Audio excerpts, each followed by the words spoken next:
शुभ सकाळ, very good morning. हे ग्रामसिंह बघा, आता हा कुठे घालतोय मला समजत नाहीये, का घालतोय? कारण वाऱ्याचा आवाज एवढा जास्त येतोय, एवढा जास्त विंड ब्लास्ट. हा अच्छा, ले लेते हैं. साहेबांनी सुरुवात करायला घेतलेली आहे. रस्त्याची ही अवस्था बघून हॉटेल मालकाने आम्हाला फसवल्यासारखं वाटायला. नारळ पाणी तर या भागात मिळणं महाकठीण आहे, त्यामुळे आम्ही बाप रे, हे बघा रेड दाखवतोय, रेड.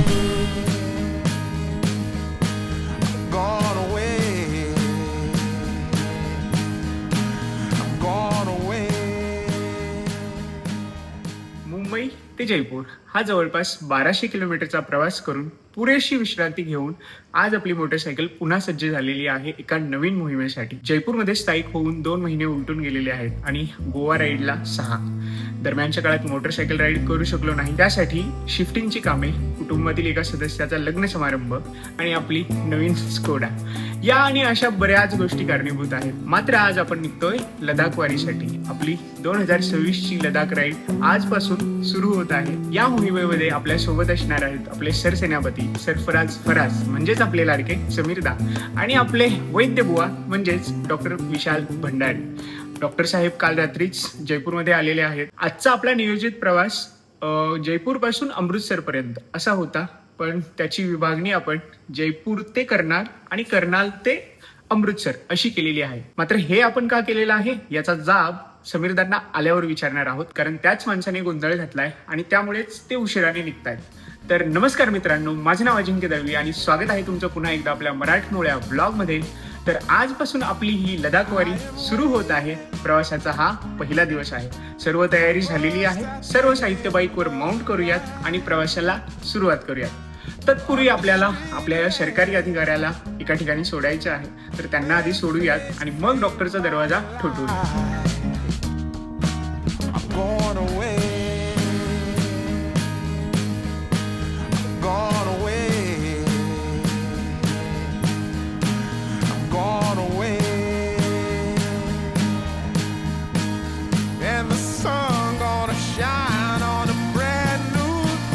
चला जाऊ, बाय.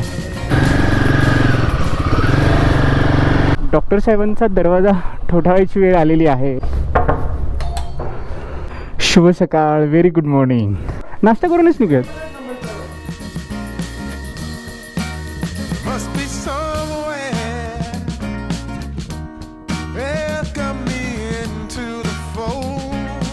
ओ थांबा थांबा, ओ थांबा थांबा थांबा, आवाज यायला लागलाय, थांबा, कानाचे पडदे फटतात. हॅलो, बोला बरं. हा आता ठीक आहे. चला गणपती बाप्पा. काय सुरेख वातावरण झालंय जयपूरमध्ये. सर तुम्हाला सांगतो, 2 महिने झाले जयपूरमध्ये येऊन. या 2 महिन्यामध्ये या वेळेला असं वातावरण मी पहिल्यांदा अनुभवतोय. 370 किलोमीटर आहे की हो आपला पण प्रवास आजचा. 5:18 दाखवत आहे अरायवल. हे बघा, हे उजव्या बाजूला राजस्थान युनिव्हर्सिटी आणि समोर ते बिर्ला टेम्पल आहे आणि त्याच्यावर पण एक मंदिर आहे डोंगरावर, ते पण खूप छान आहे. हे ग्रामसिंह, जयपूरमधले ग्रामसिंह. कोणीही कुठूनही कधीही कसंही येऊ शकतं, त्यामुळे सावध राहा, बघत चला, सावकाश या. बघा, आता हा कुठे घालतोय मला समजत नाहीये, का घालतोय? अरे कहाँ, अरे कैसे जाएगा वो? बीच में डाल रहे हो यार. मला म्हणतोय जरा मागे घे. काय मूर्खपणा आहे यार हा. आणि हा समोर दिसतंय याला की ट्रॅफिक जाम आहे, तरी सुद्धा घालतोय यार. काय काय उपयोग नाही यांचा.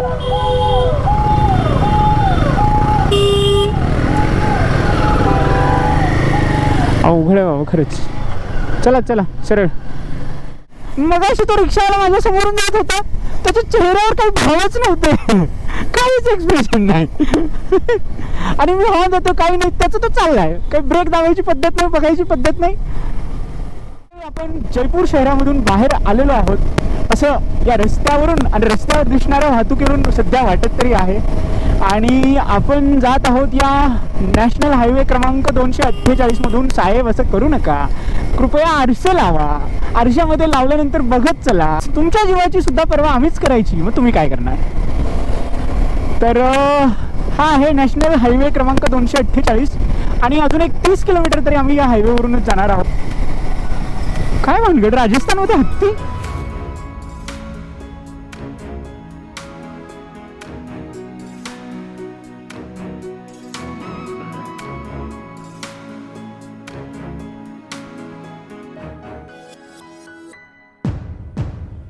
मंडळी, सकाळी निघाल्यापासून आतापर्यंत जवळजवळ 100 किलोमीटरचा प्रवास आम्ही पूर्ण केलेला आहे आणि आतापर्यंतचा हा प्रवास भयंकर मजेशीर असा झालेला आहे. त्याची महत्त्वाची 2 कारणं आहेत. एक म्हणजे वातावरण आणि वातावरणात झालेला बदल आणि दुसरं कारण म्हणजे आपल्यासोबत राईड करणारा आपला जवळचा मित्र.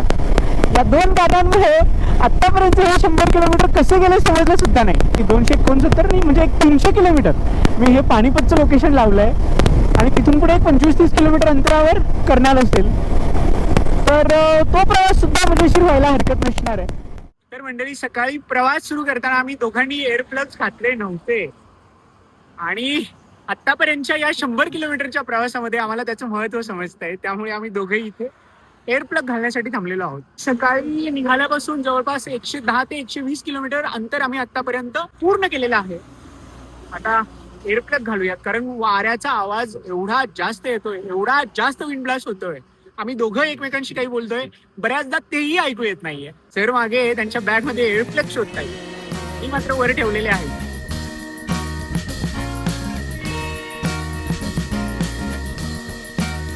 Must be somewhere. Welcome me into the fold. मला तर आता हे एअर प्लग घातल्यानंतरच जास्त कम्फर्टेबल वाटायला लागले. वा, काय विंड ब्लास्ट होत होता मगाशी, बाप रे बाप. आणि खरेदी करून सुद्धा आपण घातलं नाही म्हणजे काय, आपणच मूर्ख. हे बघा आता किती 80-90 तरी काहीच वाटत नाहीये. मगाशी अरे बापरे. बघा ना हा समोर स्प्लेंडरवाला कसला पळायला लागलाय. 88 म्हणजे 90च्या स्पीड आपण चाललोय. अरे बापरे, ती बिचारी मागे बसलेली मुलगी घाबरली असेल. तर मंडळी, आम्ही या नॅशनल हायवे क्रमांक 148B वरून जात आहोत आणि अजूनही आम्हाला 233 किलोमीटर अंतर कापायचं आहे आणि आमच्या म्हणजे पानिपतमध्ये पोहोचायची वेळ दाखवत आहे 3:29. 1 मिनिटांनी कमी वाढली आहे स्पीड. आमचा जसा जसा वाढतोय तशी तशी वेळ कमी होत चालली आहे.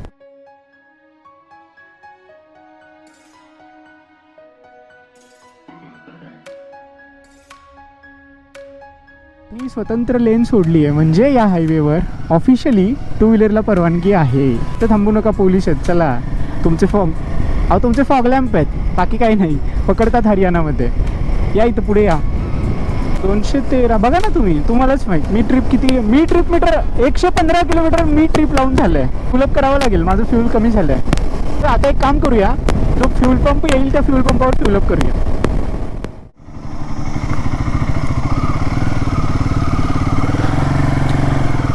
तुम्ही भरताय का आधी? घ्या पुढे घ्या, ही मला टैंक बैग काढ़ावी लगेल.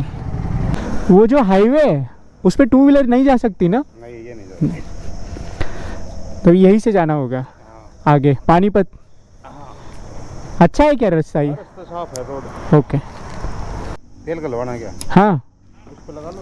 अच्छा, ले लेते हैं. भैया ने तो ग्रीन सिग्नल दे दिया है. रास्ता बढ़िया है, पानीपत तक रस्ता बढ़िया आहे. सही आहे रस्ता असं म्हटले. किती सही आहे हे आपल्याला पुढे गेल्यानंतर समजेल. अगं बाई, रिरूट कर. 148B वरून जायचं आहे आम्हाला. असं का करतेस? कर आता तरी कर. केलं 197 किलोमीटर. चला, 5 किलोमीटर कमी केले Google आंटीने. As much as I can hold, I'm gone away. चला, काहीतरी मिळेलच. अरे वा, पोलीस पण आहेत. सकाळी जयपूरमधून प्रवास सुरू झाल्यापासून आतापर्यंत आम्ही 231 किलोमीटर अंतर कापलेलं आहे. जयपूरमधून नरनौल नंतर महेंद्रगड आणि त्यानंतर चरखी दादरीमध्ये जेवणासाठी थांबलेलो आहोत. दुपारचे 2 होत आहेत. तशी फारशी भूक नव्हती, पण थोडंसं लाईटली काहीतरी खावं म्हणून आम्ही या ठिकाणी थांबलेलो आहोत. आणि आता इथून आम्ही झज्जर, त्यानंतर रोहतक आणि सोनीपत करत करत पाणीपत आणि कर्नाल असं पुढे जाणार आहोत. नरनौल पासून पाणीपत पर्यंत नॅशनल हायवे क्रमांक 152D हा एक्सप्रेसवे आहे. तो एवढा सुरेख एक्सप्रेसवे आहे. लास्ट टाइम ज्यावेळी मी आणि सागर लडाखला चाललो होतो, म्हणजे अमृतसरला जाताना आम्ही त्या रोडवरून प्रवास केला होता, त्यावेळी नुकताच सुरू झालेला होता कदाचित, त्यामुळे मोटरसायकलला परवानगी होती, आम्ही त्यावरून प्रवास केला होता. पण आता त्या रोडवरून प्रवासाला पूर्णपणे बंदी आहे मोटरसायकलला. सो आम्ही हे असे मधले मधले रस्ते शोधत शोधत पुढे चाललेलो आहोत. जेवण आलेलं आहे. जेवणामध्ये आम्ही आमची फेवरेट सेवदूध भाजी आणि तवा रोटी घेतलेली आहे. तर साहेबांनी सुरुवात करायला घेतलेली आहे. आपल्याला काही शिल्लक न ठेवण्याआधी आपणही जेवणाला सुरुवात करूया. चला चला हळूहळू चला. ठीक आहे चला. तर या हॉटेल मालकांनी आम्हाला सांगितलं की झज्जरला जायची गरज नाही, चरखी दादरीमधून रोहतकसाठी खूप चांगला रस्ता आहे, त्या रस्त्याने जा. तर आता आम्ही मागे पुन्हा चरखी दादरीमध्ये जात आहोत आणि त्या चरखी दादरीमधून रोहतकसाठी जाऊ आणि त्यानंतर रोहतकवरून थेट पाणीपत. अरे यार,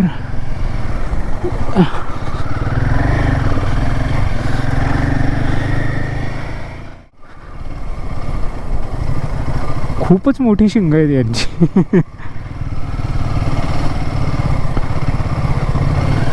पूर्वी एक नंदी बैल यायचा ना, काय किती मोठा तो बैल असायचा आणि त्यात त्याची शिंग सुद्धा.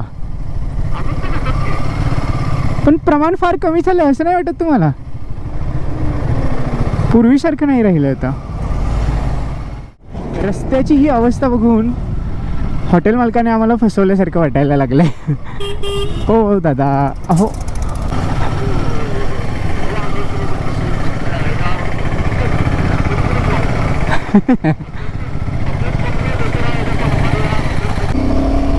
हा टायर रंगले बर का आपले. अरे खरुताई आई शप्पथ, बापरे बाप, मला वाटलं खरुताई आज शहीद होणार. असा जर एकसारखा डांबरी रस्ता असेल तरी चालेल, हरकत नाही.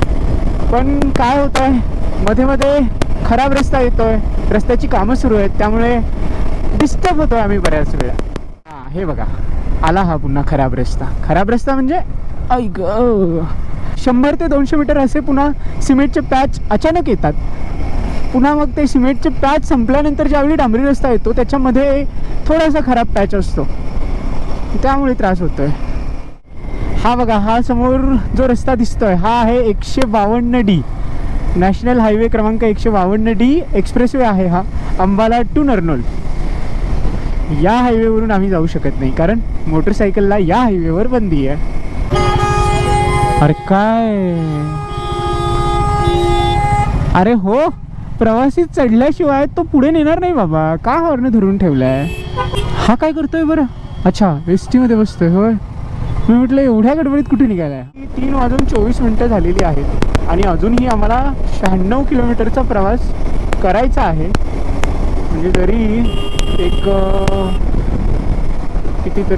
एक 6 वाजेपर्यंत तरी आम्ही आमच्या फायनल डेस्टिनेशनवर पोहोचू अशी आशा आहे. बघूया. 11,111 किलोमीटर झालेले आहेत. डावीकडे जिंद, उजवीकडे रोहतक आणि सरळ Panipat. Red face flamed by the light. I'm going away. I'm gone away. I'm gone away. And the sun gonna shine on a brand new day.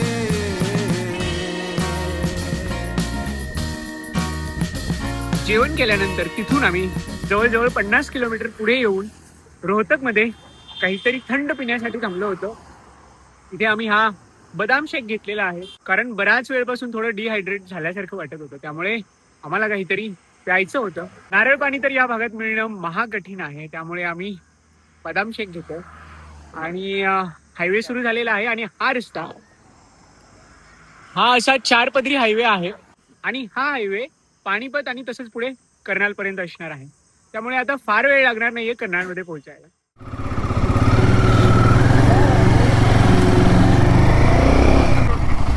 अरे बापरे, होय त्या ट्रकवर घालेल की नाही माहित नाही, आपल्यावर घालेल. ट्रकचं राहू दे भाई. की कर रहे हो भाई, बंद पड़ गई क्या, रास्ता क्यों रोक रखा है भाई. होय कुठला पोलीस सिक्युरिटी वाला आहे. प्यायलेलं आहे वाटतं, दारू प्यायलेलं आहे. बघू नका फक्त बाजू, जाऊ दे त्याला, स्लो व्हा थोडं. तिकडे बघू नका, त्याच्याकडे सरळ बघा.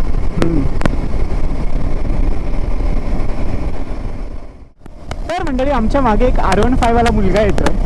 आम्ही दोघंही म्हणजे त्याच्या मागे आम्ही होतो. त्यावेळी मी डॉक्टरांना म्हटलं याला आपण ओव्हरटेक मारला की हा लगेच मागून ॲक्सिलेटर ओढतो की नाही बघा. आणि झालं तसंच. चला R15, ta-ta, bye bye, good bye.